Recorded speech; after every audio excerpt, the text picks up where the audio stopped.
Peggy 18.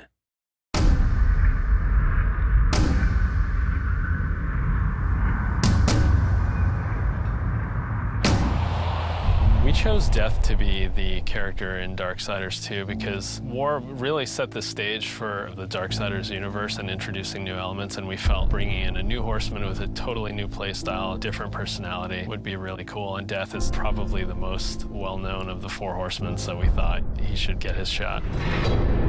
What makes Death different from War is almost everything about him. The way he expresses himself, the way he talks. I have an offer in mind. The way he handles business on the battlefield, and the way that he gets around. It's much more feral, more animal-like.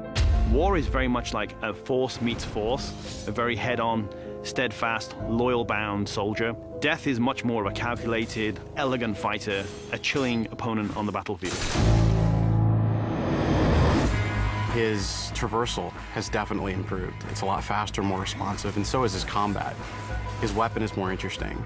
He can dual wield or wield a single heavy weapon, depending on your playstyle. Death's primary weapon is a scythe.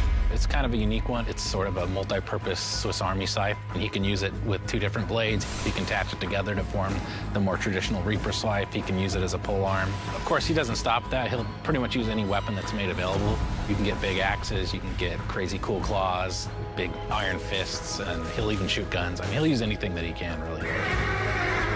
The main improvement from Darksiders 1 to Darksiders 2 was depth. We wanted to make the game more involved. We wanted to have more context. We wanted the player to really feel like they're in a real world with people living there, stuff going on, things going on.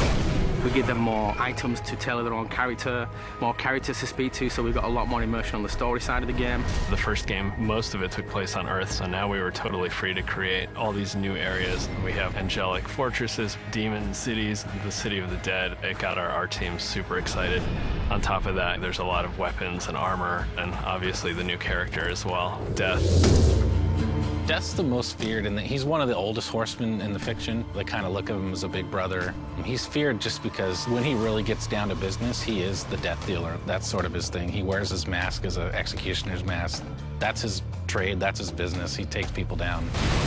He doesn't wait for things to happen, he causes them to happen. So it's a much more aggressive style of game and a more aggressive character. I mean, I guess it's all wrapped up in his name, right? War implies some conflict, but death's the final end. Who doesn't fear that? A few words describe Death: cold and calculated. Agile, both in the way he fights and the way he deals with situations. My favorite word to describe Death is definitely arrogant. He's an opportunist. If I could describe Death in one word, it's probably badass.